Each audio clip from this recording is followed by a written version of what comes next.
आज हम चर्चा करेंगे धर्मवीर भारती जी की कालजयी उपन्यास गुनाहों की देवता का। यह उपन्यास 1959 में प्रकाशित हुआ और प्रकाशित होते ही लोकप्रियता के सारे कीर्तिमान तोड़ दिए। इसमें पृष्ठों की संख्या 258 है और अमेजन पे इसका मूल्य 180 रुपए है। लोगों से इस उपन्यास के बारे में काफी बड़ाई सुनी हुई थी, इसलिए इसका पहला पन्ना पलटते ही बहुत ही उत्कंठा और बहुत ही आशा थी। कहानी की पृष्ठभूमि उत्तर प्रदेश के इलाहाबाद जिले की है, जो कि यह प्रयागराज है और जहाँ का मैं मूल निवासी हूँ, इसलिए ऐसा लग रहा था जैसे कि सब कुछ मेरे आसपास ही घट रहा हो। कहानी इलाहाबाद की सुंदरता के साथ शुरू होती है। अगर पुराने ज़माने की नगर देवता और ग्राम देवता की कल्पनाएं आज भी मान्य होती तो मैं कहता कि इलाहाबाद का नगर देवता जरूर कोई रोमांटिक कलाकार है। ऐसा लगता है कि इस शहर की बनावट, गठन, जिंदगी और रहन सहन में कोई बधे बधाए नियम नहीं है, नहीं कोई कसाव नहीं। हर जगह एक स्वच्छंद खुलाव, एक बिखरी हुई सी अनियमितता है। बनारस के गलियों से भी पतली गलियां और लखनऊ की सड़कों से चौड़ी सड़कें, यॉर्कशायर और ब्राइटन के उपनगरों का मुकाबला करने वाले सिविल लाइन और दलदलों की गंदगी को मात करने वाले मोहल्ले। मौसम में भी कहीं कोई सम नहीं, कोई संतुलन नहीं। सुबह मलजेजी, दोपहरें अंगारी तो शामें रेशमी। धरती ऐसे कि सहारा के रेगिस्तान की तरह बालू भी मिले, मालवा की तरह हरे भरे खेत भी मिले और ऊसर और पर्दे की भी कमी नहीं है। सचमुच लगता है कि प्रयाग का नगर देवता स्वर्ग कुंजों से निर्वासित कोई मनमौजी कलाकार है, जिसके सृजन में हर रंग के डोरे हैं। पूरी कहानी दो मुख्य किरदारों चंदर और सुधा के इर्द गिर्द घूमती है। चंदर एक सुंदर नवयुवक है जो कि पढ़ने में अव्वल और एक आदर्शवादी किस्म का इंसान है। वह गांव से झगड़ा करके और सब कुछ छोड़कर शहर आ गया है और डॉक्टर शुक्ला के सानिध्य में अपनी पीएचडी और थीसिस पूरी कर रहा है। डॉक्टर शुक्ला उसे अपने लड़के से भी बढ़कर मानते हैं और पूरे घर की जिम्मेदारी उसे दे दी है। सुधा डॉक्टर साहब की इकलौती लड़की है। वह निहायत सुंदर और खुशमिजाज लड़की है और बहुत ही समझदार है। वह चंदर को बहुत प्यार करती है और चंदर भी उसे उतना ही प्यार करता है, लेकिन यह प्रेम सबसे अलग है और सबसे जुदा है। यह शारीरिक न होकर आत्मिक और पवित्र है। यह भक्ति पर आधारित प्रेम था। चंदर सुधा का देवता था और सुधा चंदर की भक्त। दोनों एक दूसरे से लड़ते झगड़ते भी हैं, लेकिन ख्याल भी उतना करते हैं और प्रेम भी उतना करते हैं कि एक दूसरे के बिना नहीं रह सकते हैं। सुधा को जितना स्नेह और स्नेह भरी फटकारें और स्वास्थ्य के प्रति चिंता अपने पापा से मिलती थी, वह सब बड़े निस्वार्थ भाव से चंदर को दे डालती थी। खाने पीने की जितनी परवाह उसके पापा उसकी रखते थे, न खाने या कम खाने पर उसे जितना दुलार से फटकारते थे, उतना ही ख्याल वह चंदर का रखती थी। और स्वास्थ्य के लिए जो उपदेश उसे पापा से मिलते थे, उसे वह और भी स्नेह में पाक कर चंदर को दे डालती थी। चंदर कै बजे खाना खाता है, यहाँ से जाकर घर पर कितनी देर पढ़ता है, रात को सोते वक्त दूध पीता है या नहीं, इन सब का लेखा जोखा उसे सुधा को देना पड़ता। और जब कभी उसे खाने पीने में कोई कमी रह जाती तो उसे सुधा की डांट भी खानी पड़ती थी। पापा के लिए सुधा भी बच्ची थी और स्वास्थ्य के मामले में सुधा के लिए चंदर अभी बच्चा था। और कभी कभी तो सुधा की स्वास्थ्य चिंता इतनी ज़्यादा हो जाती थी कि चंदर बेचारा जो खुद तंदुरुस्त था घबरा उठता था। इन सब के बीच कहानी आगे बढ़ती है। टाइपिंग के लिए कागज़ देने गए चंदर की मुलाकात पम्मी से होती है। पम्मी जो कि एक तलाकशुदा औरत है और धीरे धीरे वह चंदर से दोस्ती कर लेती है। पम्मी एक प्रयोगवादी महिला थी और वह चंदन के प्रति शारीरिक आकर्षण भी रखती थी।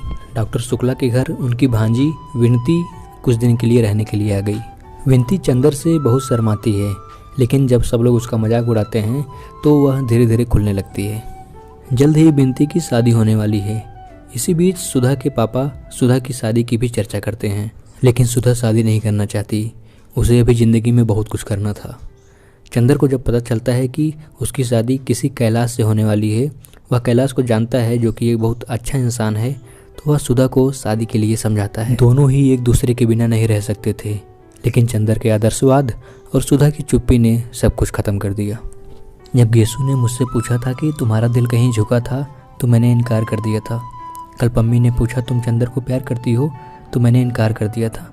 मैं आज भी इनकार करती हूँ कि मैंने तुम्हें प्यार किया या तुमने मुझे प्यार किया। मैं भी समझती हूँ और तुम भी समझते हो, लेकिन यह न तो तुमने से छिपा है और न मुझसे छिपा है कि तुमने जो कुछ दिया है मुझे, वह प्यार से कहीं ज़्यादा ऊँचा और प्यार से कहीं ज़्यादा महान है।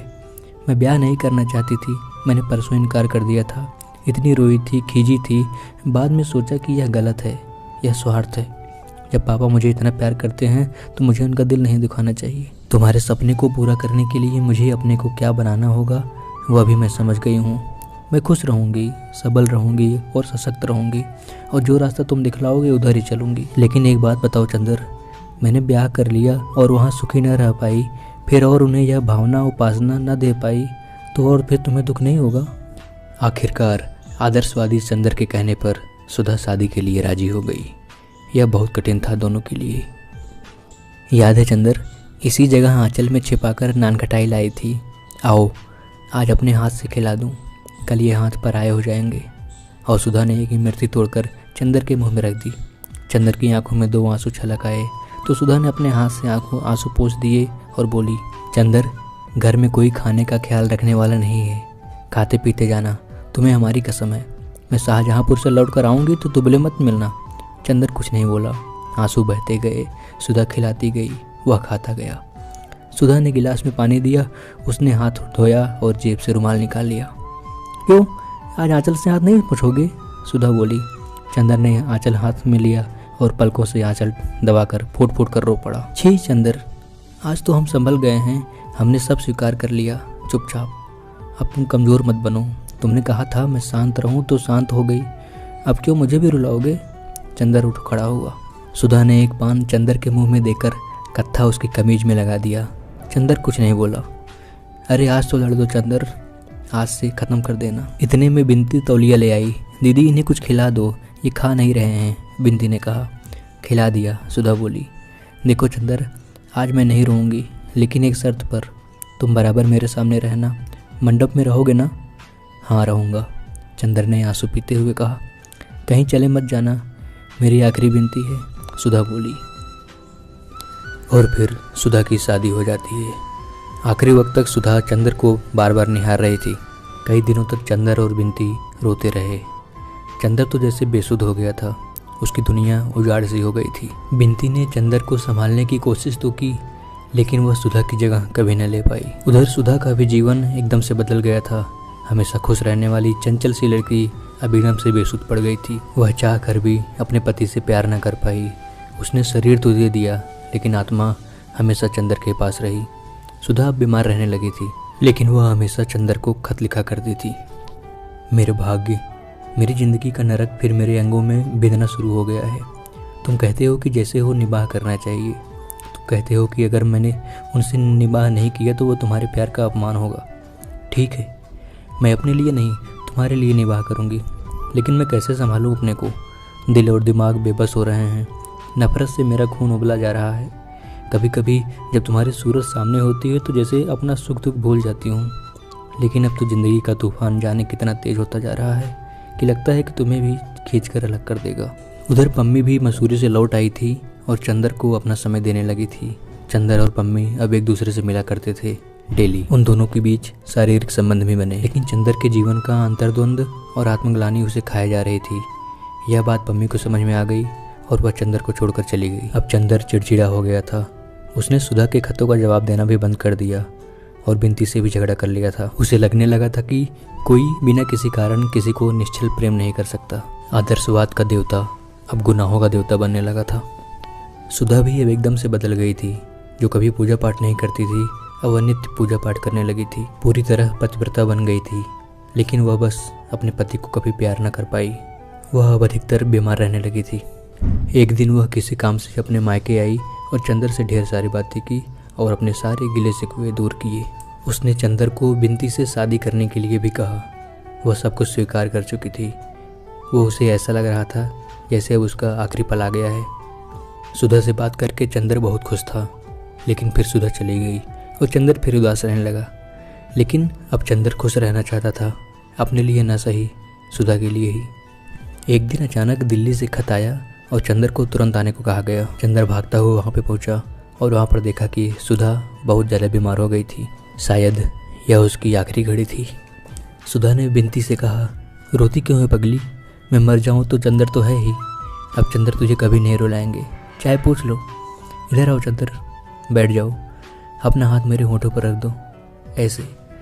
अगर मैं मर जाऊँ तो रोना मत चंदर। तुम ऊँचे बनोगे तो मुझे बहुत चैन मिलेगा। मैं जो कुछ भी नहीं पा सकी वो शायद तुम्हारे माध्यम से मिलेगा मुझे। और देखो, पापा को अकेले दिल्ली में न छोड़ना। लेकिन मैं मरूंगी नहीं चंदर। यह नरक भोग कर भी तुम्हें प्यार करूंगी। मैं मरना नहीं चाहती, जाने फिर कभी तुम मिलो या ना मिलो चंदर। उफ कितनी तकलीफ है चंदर, हम लोगों ने कभी ऐसा नहीं सोचा था। और फिर कहानी का अंत इतना तकलीफ दे हुआ कि पूरी कहानी से नफरत सी होने लगी। जब पूरी कहानी में दुख, तकलीफ और वेदना हो तो आपको आखिर में सुखद अंत की इच्छा होती है, लेकिन जब अंत भी सुखद नहीं होता तो बहुत दुख होता है। यह उपन्यास हिंदी के सर्वाधिक 10 प्रमुख उपन्यासों में गिना जाता है। कहानी पूरी तरह पाठकों को बांधने में कामयाब हो जाती है। हम कहानी के साथ हंसते हैं और कहानी के साथ रोते भी हैं। हर पात्र के साथ अच्छे से जुड़ जाते हैं। भारती जी की भाषा शैली बहुत ही अधिक उत्कृष्ट थी। कहानी को जितनी बार भी पढ़ा जाए, हर बार आपको अलग अनुभव देगी। इतने प्रसिद्ध और कालजयी उपन्यास की नकारात्मक बातें करना मेरे जैसे छोटे पाठक के बस की बात नहीं है, लेकिन फिर भी कुछ अपने व्यक्तिगत आधार पर मैं अपनी चर्चा करता हूँ। अगर कहानी को 2 पार्ट में करके देखें तो पहले पार्ट में पूरी कहानी में रोचकता बनी रहती है और अच्छा भी लगता है, लेकिन दूसरे पार्ट में कहानी पूरी तरह टूट सी जाती है और अजीब सा लगने लगता है। कहानी का अंत बहुत खराब था। हमेशा से कुछ ऐसा घटित होने की आशा में कि यह उपन्यास अब फलित होगा, लेकिन अंत बहुत बुरा होता है। पूरा उपन्यास दुख, वेदना, अंतर्द्वंद से भरा पड़ा था। भाषा बहुत उच्च थी, लेकिन यह भी कभी कभी बोर करने लगती है। कहानी में कोई ज़्यादा अधिक कसावट नहीं है, इसलिए इसमें पढ़ने के लिए बहुत धैर्य की आवश्यकता है। कहानी में बेवजह का आदर्शवाद घुसेड़ा गया है। उस समय के परिप्रेक्ष्य में यह कहानी ठीक ठाक लगती है, लेकिन आधुनिक काल के परिप्रेक्ष्य में कहानी बिल्कुल भी सटीक नहीं बैठती। कुछ किरदार बेवजह के घुसेड़े गए हैं। अगर वो किरदार न होते तभी कहानी सार्थक ही होती। और कहानी को बेवजह इतना लंबा खींचा गया है। अगर 100 पेज में भी यह कहानी होती तो कोई दिक्कत न होती। मेरे हिसाब से यदि कोई नया पाठक अपनी इस कहानी से पढ़ने की शुरुआत करना चाहता है तो कृपया करके इसे न पढ़ें, बहुत उबाहट महसूस होगी। यह था मेरे विचार में गुनाहों के देवता का रिव्यू। आपको कैसी किताब लगी यह बताइएगा ज़रूर। सच्चे अर्थों में प्रेम को समझने के लिए यह किताब पढ़नी बहुत आवश्यक है। सच ही कहा गया है कि गुनाहों के देवता एक कालजयी रचना है और इसका कोई भी सानी नहीं है। तो दोस्तों, इस वीडियो में फ़िलहाल के लिए बस इतना ही। बहुत जल्दी हाजिर हो जाऊंगा एक नए और धमाकेदार वीडियो के साथ। तब तक के लिए हंसते रहिए, मुस्कुराते रहिए और अपना ख्याल रखिए।